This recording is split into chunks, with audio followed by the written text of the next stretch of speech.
Okay, Hare Krishna. Okay, the thing is, because you always like to talk about car 1.3 cc versus this thing, then I thought maybe you are related to cars. So, Oh, no, Prabhu. I wasn't a teacher's pet lah in school. Unlike you, I wasn't a star student, okay. and so I struggled to understand things. Uh-huh. So if the teacher presents it like just quoting textbook parroting textbook way, I would have Mm-hmm. difficulty. But if the teacher explains it in his or her own experience in very layman terms, then it made sense. Yes, So yes, yes. so generally, I find that most people or most speakers they can be academically very good, but then when it Mm-hmm. comes to delivery, uh, I see that they are spot on in quoting textbook sentences, but Mm-hmm. uh, when it comes to saying it in practice, in real, what it means in real, in practical, then they kind of lack that skill. Lah. Whereas Mm-hmm. Prabhu, in your case, I find that you have the blessings of being practical, down Mm-hmm. to earth, and relatable. You see, so I really like I say, I'm really thankful that we crossed paths, and I got this chance to understand Gita from you. Yes, yes. Yeah. More Uh, analogical. yeah, I wanted to say, I wanted to touch your lotus feet, but then I don't want to. But then that's just a joke, Prabhu. It's just a boy's Yes, joke. Huh? In school, we tend to teach each other this way, but I find that the way you teach um, is helping me a lot, lah. Others, of course, they may have different experience. Yeah. yes. Thank you, Prabhu. Yeah. Thank you so much. So saying about the lotus feet, I only got smelly feet.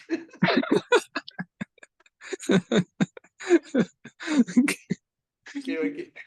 So sometimes these people get excited. They say, "No, Prabhu, I want to touch your lotus feet." Yeah, yeah, come, come. I got a smelly feet for you. Anyway, so with that note, so is there any reflection? Anybody like to share some reflection since yesterday? Is there anything that you have got like aha? That means the some new idea or some reflection, some takeaway that inspired you? Anyone? No one. Okay. Okay. So today the date is on August 11th, 2024, Sunday. We gathered here online, and we are going on an ongoing program on this Gita Gyan program, which is called the summary, the essence of Bhagavad Gita. Okay. So we are attempting to study and try to understand as much as we can every chapter of Bhagavad Gita in a single day. And of course, after we go through this program, you're expected to go and read your book for further nourishment. Okay. So we have already passed through the first 8 chapters. And yesterday, the chapter was on the knowledge of the absolute. Now we are sitting on the confidential part, confidential part of this Bhagavad Gita. And today we are going to speak on chapter 9. So chapter 9, it titles is what they call the most confidential knowledge. So what does it mean by most confidential knowledge? If here when we speak about most confidential knowledge means all this while we were studying is confidential knowledge. Okay, that means the knowledge which is confidential, which was hidden in all that Vedas. Okay, there are 4 types of Vedas and the expansions. Of course, there are millions and millions of sastras, translations, and everything. So, what is that hidden? What is a hidden gem about all these things? It is what we find in Bhagavad Gita. Okay, it's a summary. The essence of all Vedas is Bhagavad Gita. That's why we call Gita Upanishad. So here, when we talk about the most confidential knowledge, that means all this while what we have read, we studied is all confidential. And here Krishna is coming to the cream of the of the confidentiality. And when we talk about chapter 10, 11, 12, it is even further, and is going to, because from now onwards, he's going to reveal all that confidential part of the knowledge. Because it's ongoing, right? So in chapter 9, he says the most confidential knowledge, then go to chapter 10, still in that, the confidential part of this Bhagavad Gita. Okay. So today we have 8 people, including me. That means 7 of you are here. Consider the most fortunate one that gathered here to discuss Bhagavad Gita. Okay. We are not teaching. We are just discussing this Bhagavad Gita based on my experience and what I've heard from my spiritual masters, senior devotees. Okay. And application part. Because we must be able to apply Bhagavad Gita. Because Bhagavad Gita is an application book. It's not a theoretical. It's not a theological. Okay, if it's theory and theology is different. Theology means something that you learn and try to understand. Okay, theory means it is a kind of, it can be, it's just like a kind of, how we can define theory. Yeah? Theory means it's something like speculation. Another thing is like theory. Okay, this theory mean it is understanding. Kind of, what is that word? Rule. Not the rule, formula. It's a kind of formula. Okay. But Bhagavad Gita is fully applicable. How we can apply in our daily life. Okay. So before we start, as usual, our usual ritual. So let's fold our hand together in prayer. So we will invoke this what we call auspiciousness by chanting all these Mangala Charan. That means to create auspiciousness. All right. So with that, let's do it.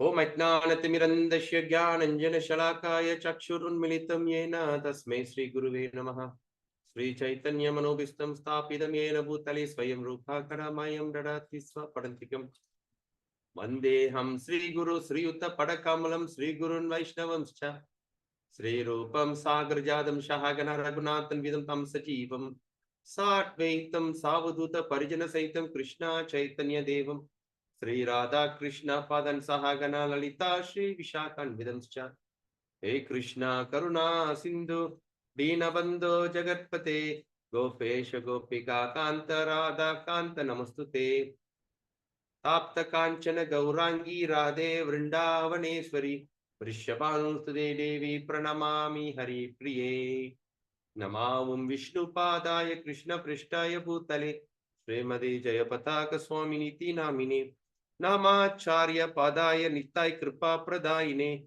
Gaurakada Damadaya Nagara Gramatarine Namam Vishnu Padaya Krishna Prishtaya Bhutale Srimadi Bhakti Vedanta Swaminiti Namine Namaste Saraswati Devi Gauravani Pracharine Nirvishesha Shunyavadi Pashati Desatarine Jai Shri Krishna Chaitanya Prabhu Nityananda Shri Advaita Gadadara Shivashadi Gaura Bhakta Vrinda Hare Krishna Krishna Krishna Hare Hare Hare Rama Rama Rama Hare Hare Hare Krishna Krishna Krishna Hare Hare Hare Rama Rama Rama Hare Hare Hare Krishna Krishna Krishna Hare Hare Hare Rama Rama Rama Hare Hare Om Namo Bhagavate Vasudevaya Om Namo Bhagavate Vasudevaya Om Namo Bhagavate Vasudevaya Narayanam Namaskritya Naram Chaiva Narottamam Devim Saraswatim Vyasam Tato Jayamudiraye Nasta Prayesu Abhadresu Nityam Bhagavata Sevaya Bhagavata Uttama Shloke Bhakti Bhavati Naishtiki Harium Tatsat Hare Krishna. Okay, so today we continue our discussion on one of the most interesting, fantastic, and very aspiring chapter. Okay, on chapter 9. So before we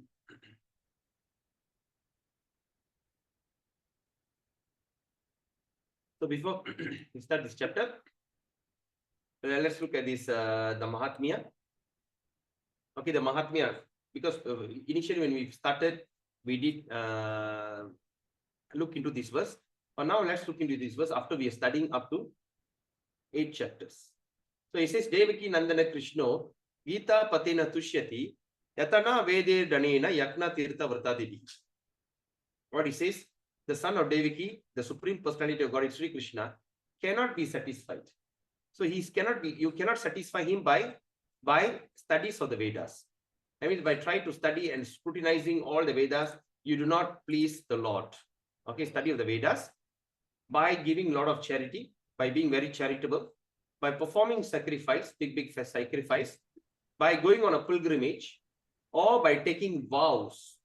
Okay, there's a lot of vows that people used to take, right? So by taking vows, you do not satisfy him as much as he's satisfied by the devotional recitation of Gita. So when we start to recite Bhagavad Gita in very, very devotionally, okay, carefully, and you simply pleases Krishna.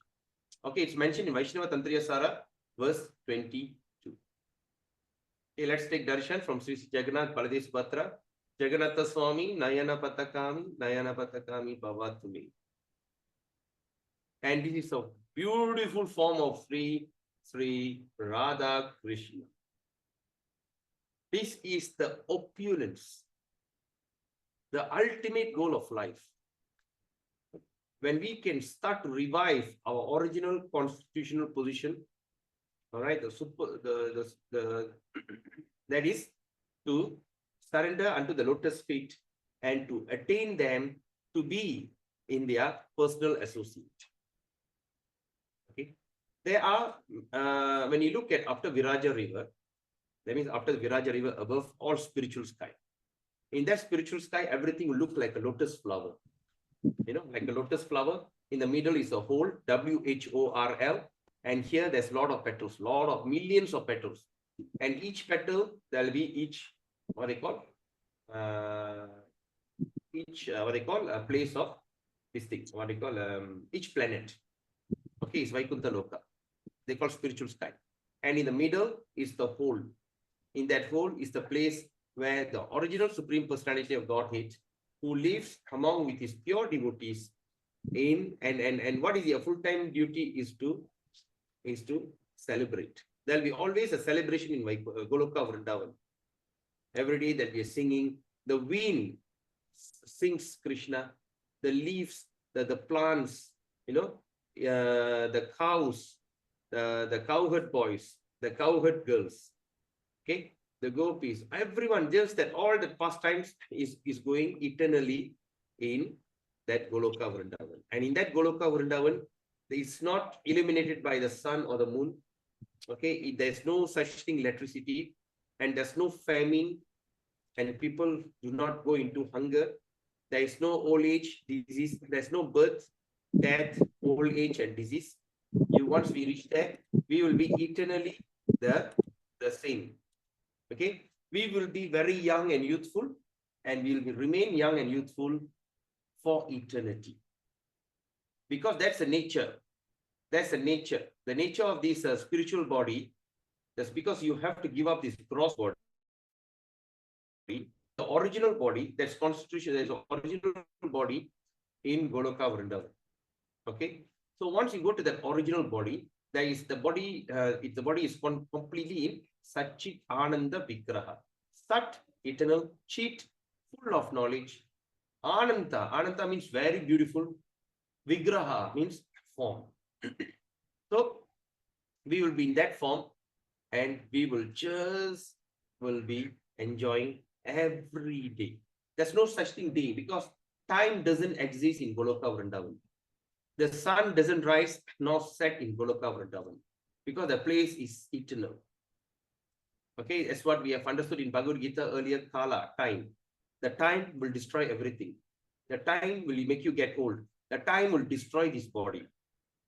So we will want to go to the place where there's no time, there's no Kala. The time, time doesn't exist in Goloka Vrindavan. So that is why. So many people may ask, then why are you, like some they ask, okay, since you say that in Kali Yuga, deity worship is not necessary, then why do we have to keep this deity worship? Okay, we are keeping the deity worship because to attract the minds of a person. When they come and see the form of the deity, Sri Radha and Krishna, they are so beautiful and they are so attracted. Okay, does it make sense? For us to attract to our eyes, this is how that in Krishna and Goloka, And not only that, they are just a piece of marble crafted. After they craft that marble, then the devotee will do a ritual and call them. They do the eye opening ceremony. When they open the eyes, the deities will manifest. The form from the stone becomes Krishna. Okay. So why we need to have the deity form? So that we could concentrate, because that's what the sense of eyes. The eyes want to see beautiful things, yes or not? The ear, okay, we can use it to listen to Krishna or listen to Kirtan. The nose, we can use it to smell the fragrant flower offered to Krishna. Like today, they put a, when I was giving a class, they put a garland for me. Oh my God, that jasmine flower is intoxicating. So nice, satisfying the nose. Okay. Then after that, we had a nice prasadam, satisfying the tongue. But what for the eyes? So for the eyes, we are satisfying our eyes by looking at their beautiful form. Okay. So one story happened during Prabhupada's time. In that story, when Prabhupada was preaching in US, when all the Americans start to become a devotee, at that time there was a revolution. You know, when the slaves are coming to the town and they're taking up some job. Okay, and that time they were called as Negroes. So the Negroes were coming out and start to conquer some job and everything. So the whites don't like it. No matter what, the white always think that Negroes are slaves and they don't deserve anything. There is a terrible racism situation. They'll be put aside, they'll be thrown aside. Even in a university, they will sit at different place. So what happened? When Prabhupada went there, the first thing he started to say, there is no such thing like this because you are not this God. So Prabhupada being very, he was not partial and he was equal to everyone. So these white people when they start to do Sankirtan, they approach everyone, including the Negroes, the blacks. At that moment, they approached a man, black man, and he told them, invite them to come to the temple. So when he came to the temple, when he saw the deities, he got so fascinated, he got so excited that eventually he became a devotee. Okay? Devotee. That eventually he became a devotee. So when he became a devotee, and the family is a very staunch Methodist. Okay, they're staunch Methodist. And he went back home and he started to speak to the parents and the family. They said, hey, come on. What are you following? Some kind of idol worship? What is this? We are all Christians. You know, we are the Jesus will save us and everything. And you know what this man says? Of course, he said it very naive and very innocently. He said it very innocently. He went there and he said, you know something? We all should become Krishna conscious. We should join this Hare Krishna movement. And all the family members said, why? No, you must join the Hare Krishna movement. They are the best. They said, no, but we are all Christians. How could we join that Hare Krishna movement? You know, then there was a big argument, right? He says, no, we all should become a Krishna conscious entity. And he was like, because of his, became like too mesmerized. He was like, you all should become a Krishna conscious. Hey, the family said, why? Do you know something? The God that they pray to is black. And his girlfriend is white. The God that they pray is black. And his girlfriend is white. We all should do that. We all should become a Krishna conscious because there's a black God. And you know what? All the white men are praying to that black God. So it shows that we black people are great. And the whole family became a devotee. Of course, eventually initiated by Prabhupada. So that's how the deities reciprocate and attract all varieties of people and all walks of people. And Krishna, when you look at the eyes of Krishna, look at the eyes. The eyes are called Pundarikaksham. Pundarikaksham. Pundarikaksham means the lotus eye. Okay. So Krishna's eye is called Pundarikaksham. Whenever we have a lot of agitation, when we are very sad, when we are very frustrated, it is advised that we just start to look deep into Krishna's eyes and also look deep into the eyes of Radha. Okay, this is some of that ritual that brahmacharis used to use. They used to tell me, I say, Prabhu, what happened if you get attracted to any girls? We are all monks, And that time I was young, of course, 19, 20. I say, don't you get attracted to girls? Look at them. There's so many pretty girls out there. And you're so good looking. Aren't you attracted? He said, no, whenever we get attracted, we just pray to Krishna and look at their eyes, lotus eyes. Look at the eyes of Radharani, which is so compassionate. And whatever agitation that we have, all gone. All right. So that means every part of the body of Krishna is so potent and so attractive, and it can attract everybody's eyes. So if you have a photo like this, okay, of course, the parcel, Prabhu, parcel I'll be sending tomorrow, Prabhu.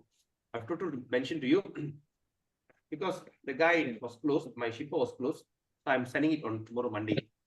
Sure, Prabhu. Thanks a lot. Yeah, no worries.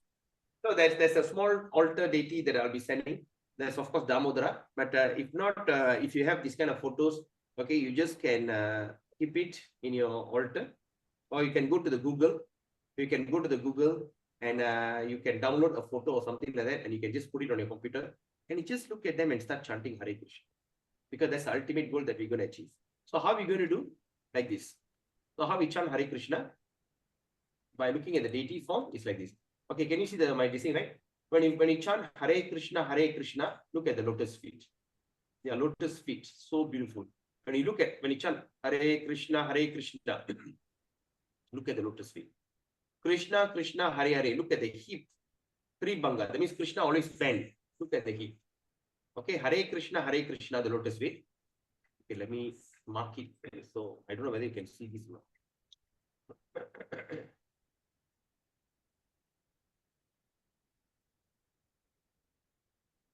Okay, so when you chant Hare Krishna, we stare at the lotus feet. Then when we chant Krishna, Krishna, Hare Hare, we will look at the hip. Okay, Krishna. Hare Rama, we look at the chest of the Lord. And Rama Rama, Hare Hare, we look at the lotus face. So what we do?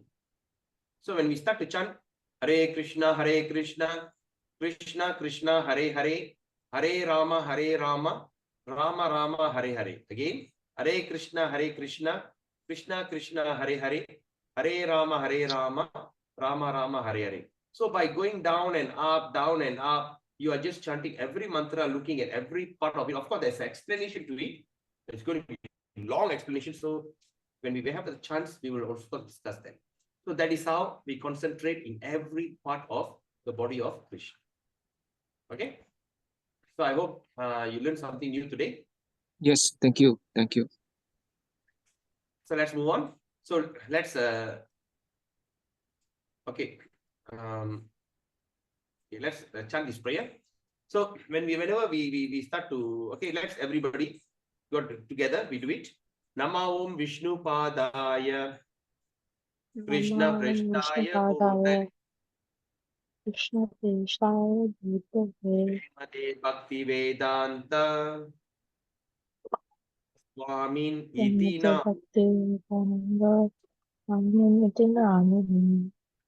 I offer my respectful obeisances unto His Divine Grace A.C. Bhakti Vedanta Swami Prabhupada, who is very dear to Lord Krishna on this earth, having taken shelter at His lotus feet.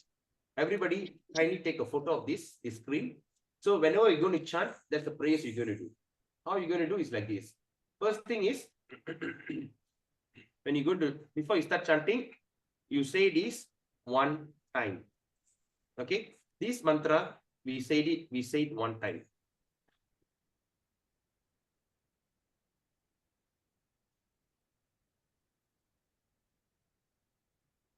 Okay, we say this once. We say this Nama Om Vishnu Padaya Krishna Prashtaya Bhutale Srimate Bhakti Vedanta Swami Niti Namini once. Then after that, second round, Namaste Saraswati Deve Gauravani Pracharine Nirvishesha Shunyavadi Pasachadestarine. This one also once. We chant these prayers once. Okay, what does that mean? Our respectful obeisances are unto you, O spiritual master, servant of Saraswati Goswami. You are kindly preaching the message of Lord Chaitanya Deva and delivering the Western countries which is filled with impersonalism and voidism. So this is the mantra of Srila Prabhupada. So when we chant Hare Krishna, we hold the beats. First thing we chant this mantra. Nama Om Vishnu Padaya Krishna Prashtaya Bhutale Srimade Bhakti Vedanta Swami Niti Namine Namaste Saraswati Deve Gauravani Pracharine Nirvishesha Shunyavadi Pasacha Destarine. Once. Have you all taken photo? Yes. Okay. So now let's go to the next Thank one. you. After you chant this prayer one, then what do? You go to this one. This prayer, you're going to chant it 3 times. 3 times. So what does this prayer means? Jai Shri Krishna Chaitanya Prabhu Nityananda Shri Advaita Gadadhara Shiva Shadi Gaura Bhakta Vrinda. Say it 3 times. After you say this mantra 3 times, well, what does this mantra means? I offer my respectful obeisances unto Shri Chaitanya Mahaprabhu, Lord Nityananda, Shri Advaita, Gadadhar Pandit, Srivas Thakur, and all the devotees of Lord Chaitanya. So you say it 3 times. So how are you going to say it? When you start to chant, you're going to say it. When you finish your chanting, you chant this mantra. Okay. So why we chant this mantra like this? Because when you start this mantra, before I start to chant, first I chant Prabhupada's mantra only once. After that, you don't need to chant anymore. But this Chaitanya Mahaprabhu, this Jai Sri Krishna Chaitanya, you have to chant 2 times. When you start and when you finish. When start and end of japa. At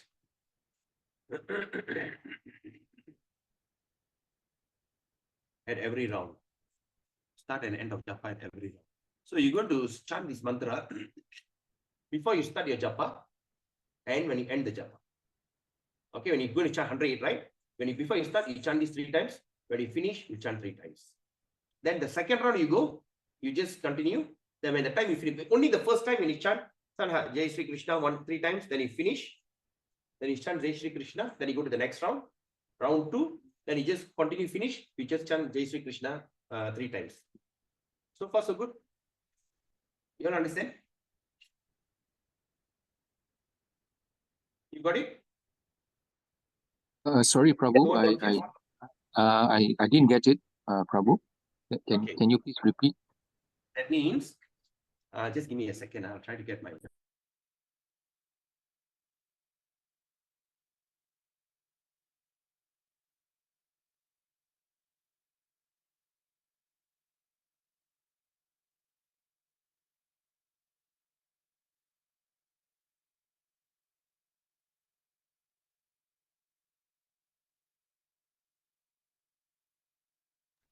Okay, say, when we start to chant the Maha Mantra, when we first start chanting, okay, let's see.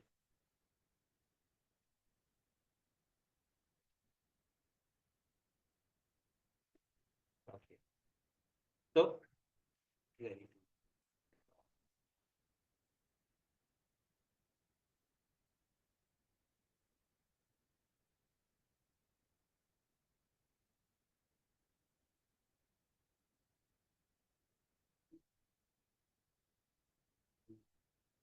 it? Background effect, none. Okay. Now what do you do? Okay, it's like this. This is your japa mala, chanting bag, beads. Okay, chanting beads. So this is called the crown. This is the crown beads. Just give me a second.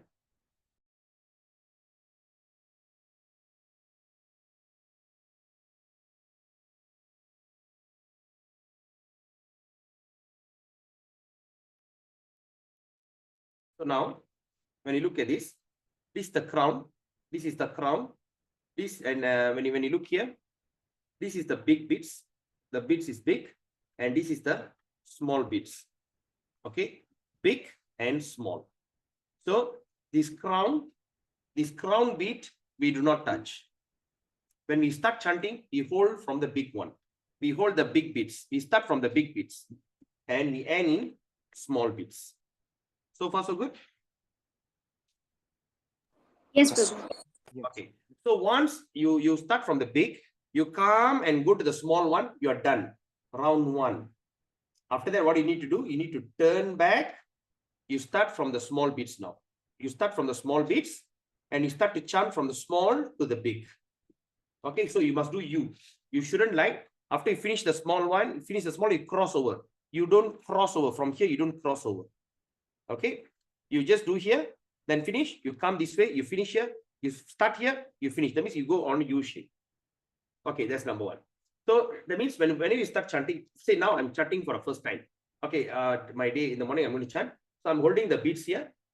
I'm holding the big one and I'm chanting Nama Om Vishnu Padaya Krishna Prishtaya Bhutale Srimadi Bhakti Vedanta Swami Iti Namine Namaste Saraswati Deve Gauravani Pracharine Nirvishesha Shunyavadi Pashatya Desha Tarini.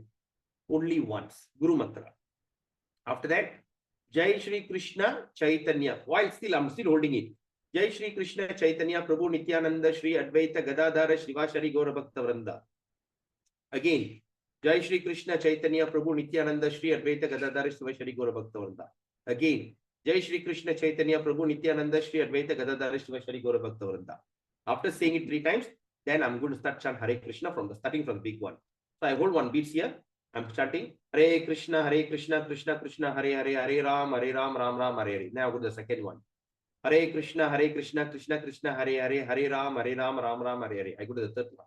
Hare Krishna, Krishna Krishna, Hare Hare, Hare Ram, Ram Hare Hare. Like that, I chant until I reach the last one.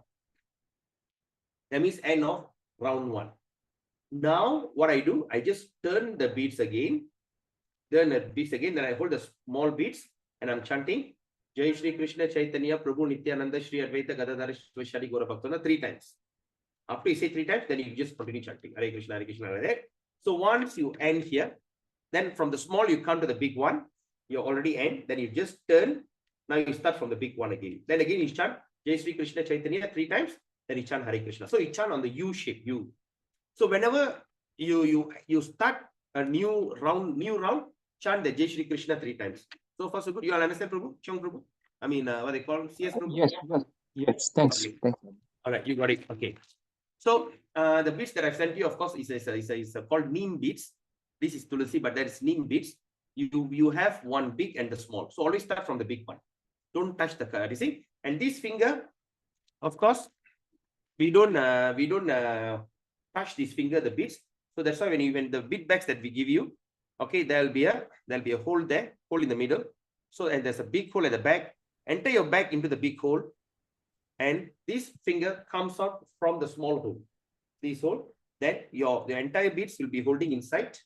This thing, and you start chanting. Simple as that. Okay.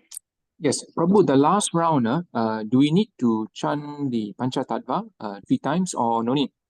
We just Whenever chant. You start a new round, you do the Panchatattva. So at the last round, at the 16th round, after we finish, I see. Yes. Yeah. Okay, yeah. say like you're chanting 16 rounds. So you come to the final round. Of course, you chant your Panchatattva.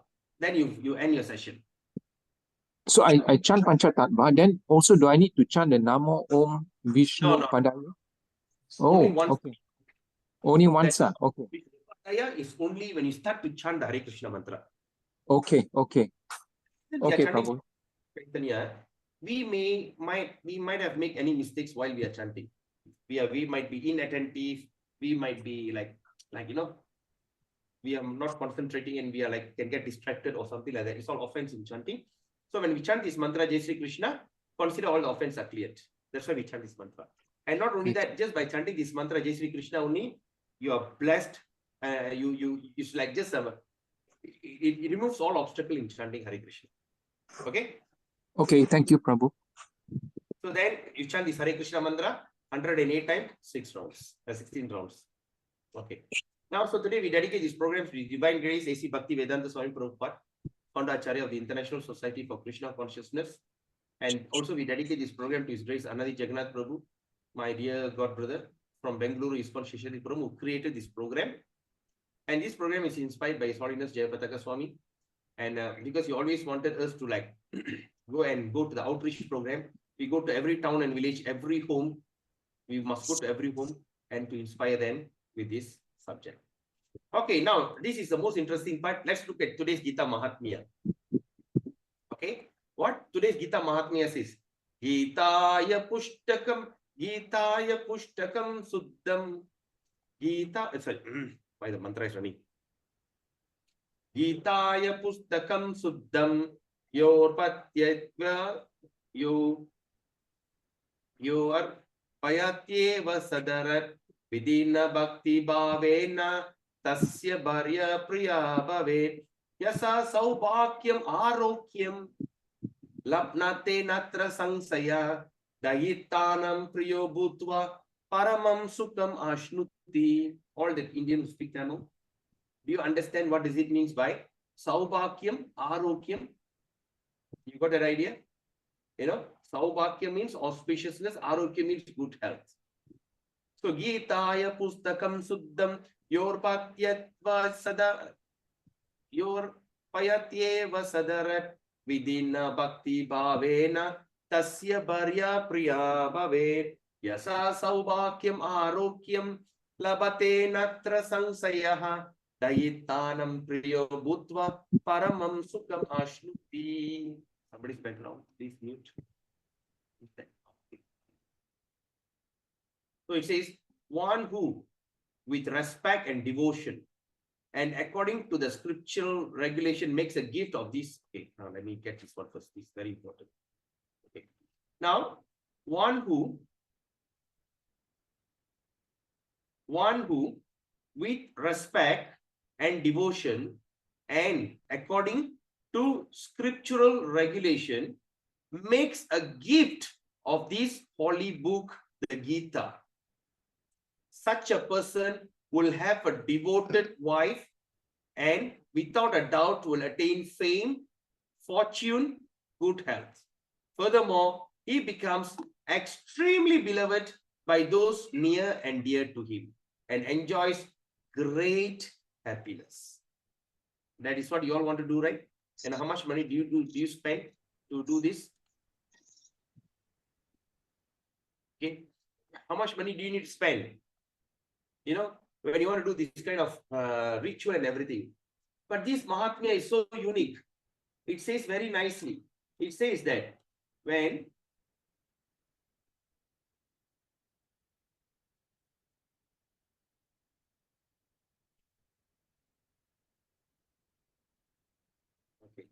what it says is very nicely. He says that one who, with respect and devotion, and according to the spiritual regulation, makes a gift of this holy book, the Gita. So, my dear Prabhus and mothers, think about it. That's what I'm saying. When you're going to give a Gita as a gift, especially in their wedding, in their housewarming and everything, make a habit. Don't give. Of course, you want to give ang pao, is up to you. You want to put some money there and gift, is up to you. No need to buy any other gift. Don't need to scratch your head. Oh, why this housewarming? What should I buy? Make Gita as a gift. Make Gita. Anyway, you're going for a wedding, you're going for this any reception, birthday party or housewarming, anything that you're required to give a gift, make Bhagavad Gita as a gift. Because he says, make a gift of this holy book. Such a person, that means when you give Bhagavad Gita as a gift, such a person will have a devoted wife. Okay, what I'm saying is, wife means, that means you will have a wonderful relationship with your wife and everything. Wife, and without a doubt will attain fame. Okay, you will attain fame. Of course, that is not our goal. Our goal is not to have fame and fortune and everything, because we really want to retire from life, want to go back. But the side effect, whether we like it or not, the side effect of this practice, this person, when you give a Gita as a gift, you will attain fame, fortune, and good health. Saubhakyam, Arokyam. Furthermore, he becomes extremely beloved by those near and dear. If you think that nobody likes you, nobody respects you, nobody loves you, people just dislike me, just think about it. Give Bhagavad Gita as a gift. Pray to Gita and just give a gift. You start to see that you will become extremely beloved. Prabhupada, I mean, the translation is extremely beloved. It is not right. Dayitanam Priyam, Priyamanavan. Dayitanam Priyam. Parama Sukham. They'll be Sukha. They'll be like beloved. Okay, Ashnute, extremely beloved by those near and dear to him, and enjoys great happiness. So, whenever you see anyone who's having a struggle in their family life, who doesn't have a good life, and there's like struggle and there's a fight and there's quarrel or whatever it is, just give them a Gita and ask them to start read Gita and start to worship Gita. You start to see all the problems in the house will start to somehow or other will diminish.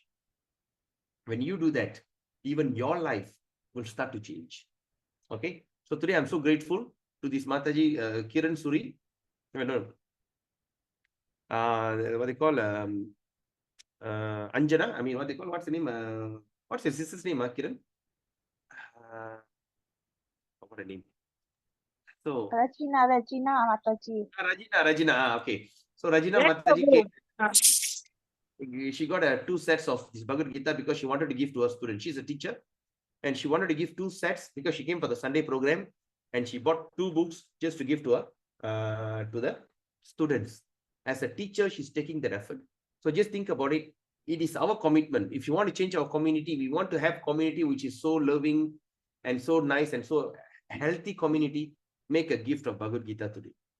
Okay, make a gift of Bhagavad Gita, and you start to see the transformation, how the Bhagavad Gita will transform life. Okay, so that is what today's Gita Mahatmya to ponder before we start our discussion. So today we're going to discuss on most confident. Okay, you'll be wondering, why did I use at least what? Why did I speak at least half an hour to discuss about this? Because this is what you're going to study in this most confidential part of the knowledge. Now let's look at this understanding of Gita. Out of 5 basic subject matter in Bhagavad Gita, it is established that Supreme Godhead is Krishna. Okay, one of the things that we all studied, the 5 basic subject, that is the. So it is established that the Supreme Godhead or Krishna or Brahman or the Supreme Controller or Paramatma, you may use whatever name you like, is the greatest of all. We understand that. Is a greater, and the living beings are in quality like the Supreme Controller. Okay, the living beings are in quality like the Supreme Controller. What does it mean? Okay, what does it mean? That means the living beings are in quality. Okay, they are in quality like the Supreme Controller. So that means the living beings like us are in quality. That means we also have the same quality like the Supreme Controller. For instance, the Lord has control over the universal affairs. The Lord has control over the universal affairs of material nature. Material nature is not independent. He is acting under directions of the Supreme Lord. As Lord Krishna says, Mayadhyakshena prakritihi suyate sa characharam. The material nature is working under my direction. When we see wonderful things happening in the cosmic nature, we should know that behind this cosmic manifestation, there is a controller. Nothing could be manifested without being controlled. It is childish not to consider the controller. So that is today's Mahatmya. So with that, we will start our session. So let's look at 9.1. In 9.1, see what Krishna says. Shri Bhagavan Vacha idam tu te guhyatamang pravakshyamyana suyave jnanam vijnanam sahitam yajnatva mokshaye shubhat. Somebody's background. Who's that? Okay.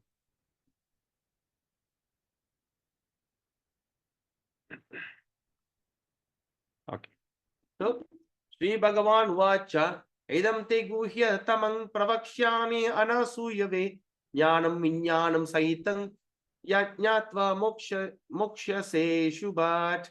The Supreme Person of Godhead said, my dear Arjuna, because you are never envious of me. Krishna don't like people who are envious of him. So he's saying, because you are never envious of me, I shall impart to you this most confidential knowledge and realization, knowing which you shall be relieved of the misery of material existence. Okay, let's put our seatbelt on. Of course, we are here. We're just going to discuss on the essence please study this Bhagavad Gita chapter 9 before you go to bed today.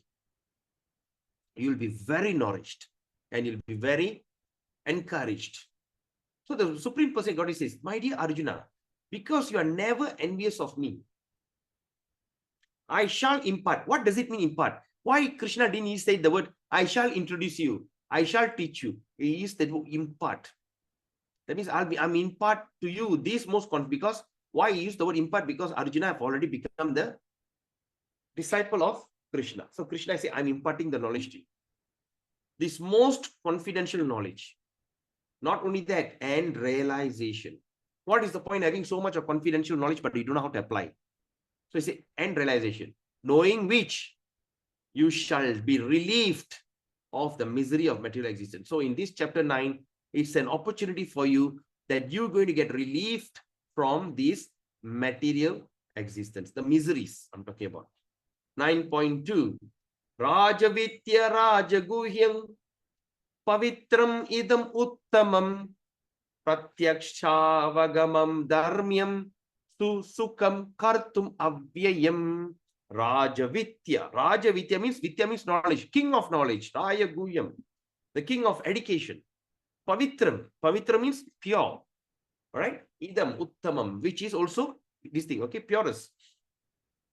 So Rajavitya Rajaguhyam Pavitram idam uttamam Pratyaksha vagamam dharmyam susukam kartum avyayam. This knowledge is the king of education. Okay, this knowledge is the king of education, Rajavidya. The most secret of all secrets. Imagine, please, just try to consider, try to ponder this. You're going to learn something which is the secret of all secret, because Krishna has no time to joke. So here what Krishna is trying to say, he is going to reveal the summum bonum, the entire secret that you're supposed to know in this entire Vedic system, which is not available for any layman. The one who's going to have this thing is the most fortunate one. Okay, he said the most secret of all secrets. And not only that, it is the purest knowledge. This knowledge is the purest knowledge. And because it gives direct perception. Okay, because why it's purest knowledge? Because it also gives direct perception of the self by realization. Okay, that means it will give you a direct perception. It is not indirect, it is not speculative, it's not philosophical. It's going to be direct perception by the self by realization. That means you start to realizing it. It is the perfection of religion. Can you imagine? Krishna says it is a perfection of religion. It is everlasting and it is joyfully performed. Even though it's secret, you can do it with so much happiness. Because before this, when you talk about dhyana, he said not possible. But here he says you can joyfully perform. Okay, 9.3. Ashraddadana Purusha Dharma Ashraddadana Purusha Dharmasyasya Parantapa Aprapya Mam Nivartante Mrityu Sangsara Vartmani. Those who are not faithful in this devotional service, very simple, cannot attain me. O conqueror of enemies. Therefore, they return to the path of birth and death in this material world. Those who are not faithful in this devotional service cannot attain me. That means those who are not faithful means what? That means once you become a devotee, but you're not faithful. You're just simply like having fun. Okay. Now, now let's look at this. Different types of worshipper of Lord Krishna, different types of destination. Okay. So all that, these are the type of people who never surrender to Krishna. And of course, these are the people who surrender to Krishna. And all the different types of worshippers. There are many types of worshippers of Krishna. And they attain different types of destination. So now, in 9.11, let's look at this. Avajananti ma muda manushim tanum ashritam parang bhavam ajananto mama puta maheshwaram. Please memorize this verse. Maybe you can mark in your book. It's one of the important verses. Avajananti ma muda. Fools derides me when I descend in the form of human. Everybody start to say your God is dead. You know, sometimes when you God, hey, what happened to your God? Dead, right? My God is, after die, he came back alive. He's eternal. Okay? So this is the full deride me. When I descend in the form of human, everybody thinks, okay, So what are the examples for the fools? Like, of course, Sisupala, Kamsa, and Putana. All these things they thought he's a human being and they started to deride him. Because he descended, he came in the form of a human being. They do not know my transcendental nature as the supreme Lord of all that be. In 13, then after that, in 9:13, what Krishna continues? Mahatmanastu mam partha. Also, please memorize this verse, mark this verse. Mahatmanastu mam partha, daivim prakritim ashrita, bhajantyananya manasu, nyatva bhutadim avyayam. O son of Pratha, those who are not deluded, the great souls, are under the protection of the divine nature. They are fully engaged in devotional service because they know me as the Supreme Personality of Godhead, original and inexhaustible. Who are the people who have belief? The one who Mahatmana. That means those who are great souls. I mean, here they say, those who are not deluded, I mean, not confused, the great souls. And these are the people under the protection of divine nature. Why divine nature? Because we are chanting Hare Krishna, we are reading Bhagavad Gita, we have some kind of protection to the divine nature. Nothing could actually stop us. Now let's look at this 9:20. What 9:20 Krishna says? Traividyamang soma paputa papa yaknar ishtva svagatim pratayante te punyam asadya surendra lokam ashnanti divyan divideva bogan. Traividyamang soma paputa papa yaknar ishtva svagatir gating pratayante te punyam asadya surendra lokam ashnanti divyan divideva bogan. What Krishna says here. But those who study the Vedas and drink the Soma juice, seeking the heavenly planet, worship me indirectly. Purified of sinful reaction, they take birth on the pious heavenly planet of Indra, where they enjoy godly delights. Now let's look at this. What does it mean? Here Krishna says, those who study the Vedas and drink the Soma juice. The Soma juice is a kind of intoxication. Okay. Of course, it's not applicable for this Kali Yuga Vasi. Okay. So that means, in other words, when we and seeking heavenly planet, I mean, everybody, other than this, our Krishna conscious movement, everything out there, they are talking about Shurga, heaven or whatever. Okay. Because they don't have any other perception beyond that. Shurga, heaven and all these things. They don't have perception beyond this heaven. So what they do, they're seeking heavenly planet. And when people are seeking for heavenly planet, what happened? They are worshipping Krishna indirectly. Okay. But even if it's performed indirectly, when the person gets purified of sinful reaction, of Indra Loka. So they take that. So what happened there? They enjoy godly delight. What they do? There'll be Ramba, Urvasi, and all these Apsaras, Gandharvas. They'll be singing, dancing, and drink Soma juice. Soma juice is a kind of intoxication. It's a heavenly beer or liquor. So they just drink, they're drunk, and they just have fun. All right. Then, after that, what happened? It's not a big deal. Te tang bhuktva svarga lokam vishalam shine punye martya lokam vishanti evang trai dharmang anu prapanna gata gatang kama kama labante. When they have thus enjoyed vast heavenly sense pleasure. Vast. That means when you go to heaven, it's not an ordinary kind of enjoyment.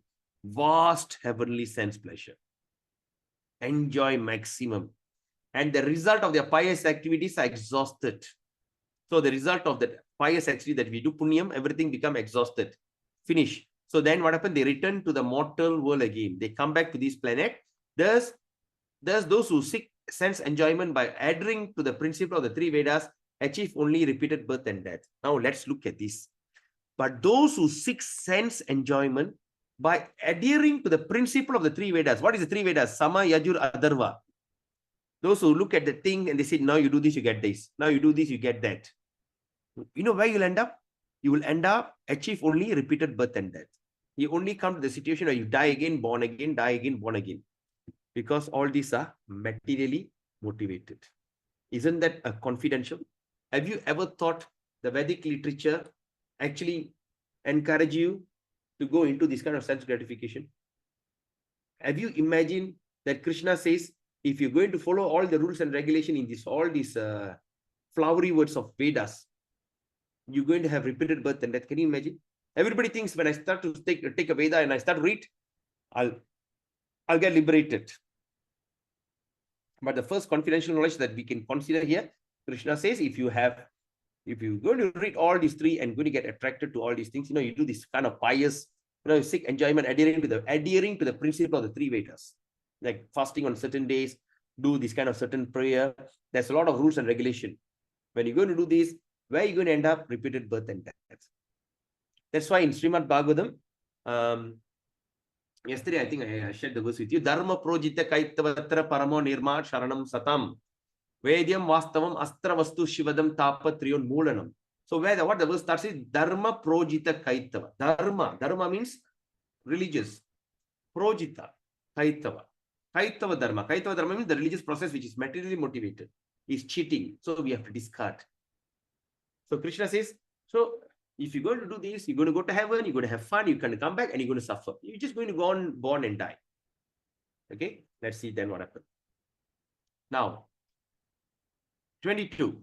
What Krishna says, Ananyas chintayanto mang ye jana paryupasate teshang nitya biyuktanang yoga shemam vahamyaham.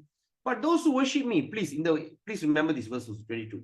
Krishna says very nicely, but those who always worship me with exclusive devotion, meditating on my transcendental form, to them I carry what they lack and I preserve what they have. Can you imagine that?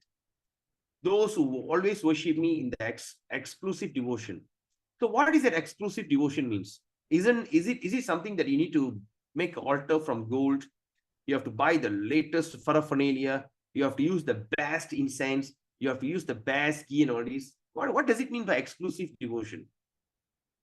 So the exclusive devotion is as how much exclusively you are dedicating yourself to Krishna. That is what the exclusive devotion.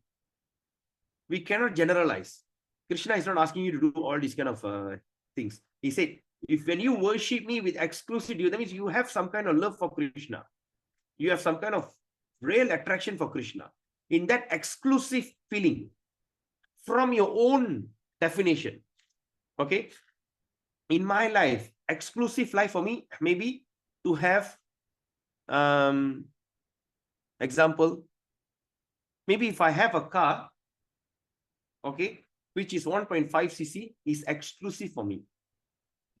Or maybe if I can have a 750 cc Kanchel, because I'm using only a motorbike, if I have a motor car that is 750 cc, even a Kanchel, is exclusive for me. The exclusiveness is subjective according to individual. So what is your exclusive? Krishna knows and you knows. And you do not need to compare yourself. So Krishna says, but those who worship me with exclusive devotion, according to your capability and your capacity and your understanding. Then after that, what he says, meditating on my transcendental form. Krishna says, he's not asking you, say, not my formless. Krishna said, form. Okay, you have to meditate on my form. What form? As the form of Krishna. Remember in previous verse, it says, those who worship me and meditate me in the form of Krishna. So, meditating on my transcendental form. What happened? To them, Krishna says, I carry what they lack. What you don't have, he'll give you. I preserve what they have. Whatever you have, he will take care of it. So, you do not need to be in anxiety. You do not need to work so hard and try to maintain your things. And you do not need to be struggle to maintain and handle or protect the things that you have. Because Krishna clearly gives you this promise in chapter 9, text 22. That's a confidential things. If you start to worship Krishna, when you start to chant Hare Krishna, when you start to read Bhagavad Gita, when you start to give your heart to Krishna, Krishna promises you this. But those who always worship me with exclusive devotion, meditating on my transcendental form, to them, I carry what they lack. So what are the things that you're really lacking? We are not lacking any financial stuff, because as we go on, we say we don't care about financial stuff, because after all, nothing matters. How much money you have, so you can't enjoy. There's nothing you can do about it. But what you're lacking is the taste, the prema bhakti. Remember that day, I think C.S. Prabhu was asking, I think C.S. Shang Prabhu was saying about prema bhakti. If you only get prema bhakti, you can go back to God. Yes. And who gives you that prema bhakti? Krishna gives you the prema bhakti, because that's what you are lacking now. All right. Maybe you lack of sadhu sangha. Krishna give you sadhu sangha. Then he give you bhajana kriya. Then he give anartha nivritti. Then like that, step by step, then you come to the level of bhava, ecstatic love. Then you go to prema. So Krishna, what you like, Krishna will give you. But he gives you that, so you do not need to worry about things that you need to protect, because Krishna, I will protect it for you. I'll preserve what they have. Okay, isn't that very assuring? 25. Yanti deva vrata devan, pitrun yanti pitrvrata, bhutani yanti bhuteja, yanti matyajino pimam. Another wonderful verse. But he says, yanti deva vrata devan. But those who worship the devatas, the demigods, will take birth among the devatas. Okay, they will take birth among them. But those who worship the ancestors will go to the ancestors. So that's why some people, like when you see the traditional Chinese, they all worship to the ancestors. Even our Indians also worship to the ancestors. Every Deepavali, one day before Deepavali, we'll take all the ancestor photo and put there, we start to worship, which is not known. Okay, which is never existed in our Indian culture or Hindu culture. And I don't know from where this idea came from. All right. I'm not saying based on this, because I'm related to India. Okay.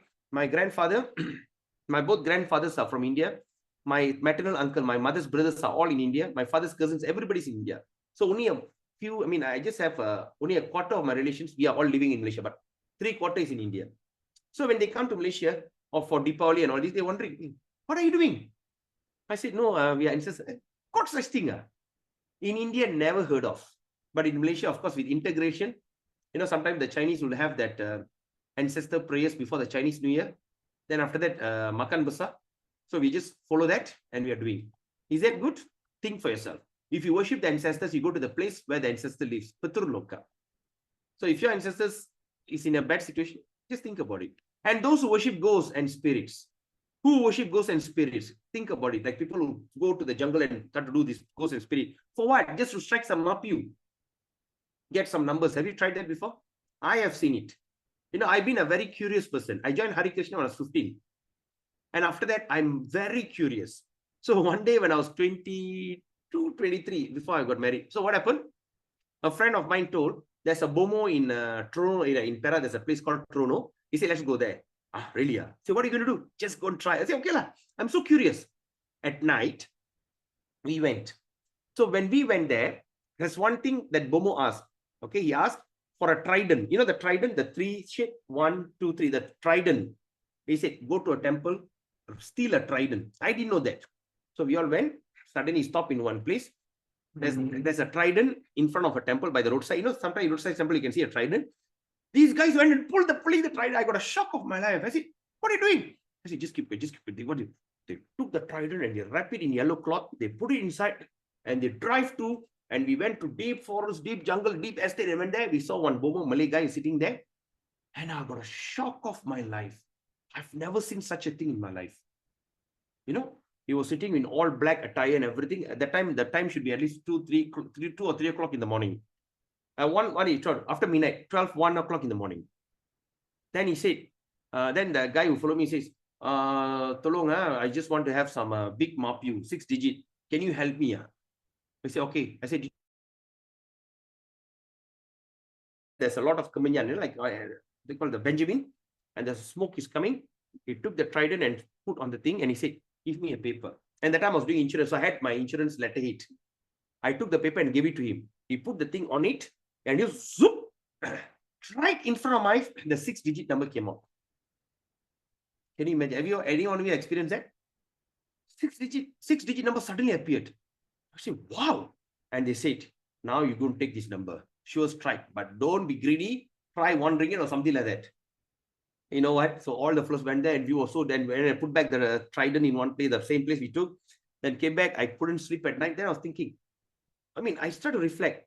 How? Krishna says like this, but of course, everyone at the gun. Next day, nothing came out. What a wasted effort. But what I'm telling you, this is real. There are some people who worship ghosts and spirits. Okay. I believe that you all should have experienced it, but don't ever associate with these people because they are considered very in like what the Chinese call bad luck people. All right, they all are bad lucks. They all like They are very inauspicious type of people. So what Krishna says, but those who worship ghosts and spirit, bhutani yanti bhuteja, bhuta means ghosts. So the one who worship the spirits and this thing will take among such a birth. But yanti mat yajino pimam. Yanti means me, mat means me. Okay. But those who worship me, yanti means worship. So those who worship me will live with me. Okay. Now let's look at this text 26. But before we go here, shall we take a short break? Now it's already 9:30, 9:28. Shall we take a 2 minutes break? Yes, thank you. So we'll just take a 2 minutes break and try to ponder what we have discussed. So then we'll just meet in 2 minutes. Just get up, stretch yourself, have a drink, and come back.